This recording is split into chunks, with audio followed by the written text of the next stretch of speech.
Halos 20,000 ektarya ng palayan sa Magat area ang posibleng hindi mapatubigan kung magpapatuloy ang pagbaba ng water level ng Magat Dam.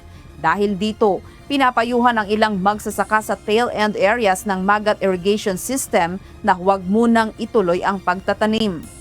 I-clarify ko lang din sa mga tail end, lalo na nga dito sa mga tail end, yung mga hindi abot din ng ating patubig na, since talagang depleted na and yung pinapalabas natin is hindi na sa normal, kumbaga na reduce na yun, just to augment or masupplyan yung ibang nakapagtanim na. Pwede siguro, this is yung decision ng Nia Maris na yung mga hindi pa nakapagtanim is wag na munang ituloy.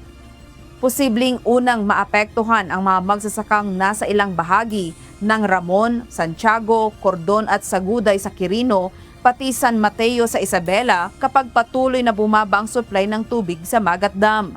Ang mga lugar na ito ay nasa sakop ng South High Canal at Yuscalis Main Canal na kumukuha ng supply mula sa Magat Integrated Irrigation System o MARIS.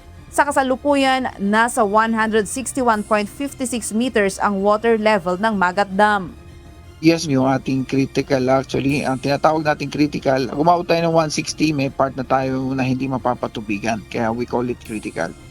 Para sa mga magsasaka, malaki ang posibleng epekto nito sa ani at kabuhayan kung hindi maging sapat ang patubig sa palayan. Maapektuhan po, malaking effect po niyan kasi yung palay, bababa ang ani. Ngayon, siyempre pag bumaba ang ani, maapektuhan yung pagkain, bababa.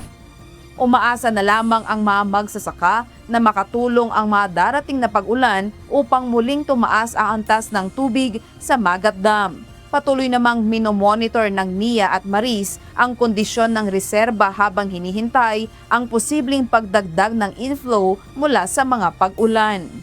Grace Doctolero, UNTV News and Rescue. Diyos ang aming sandigan, serbisyo publiko ang aming pinahahalagahan.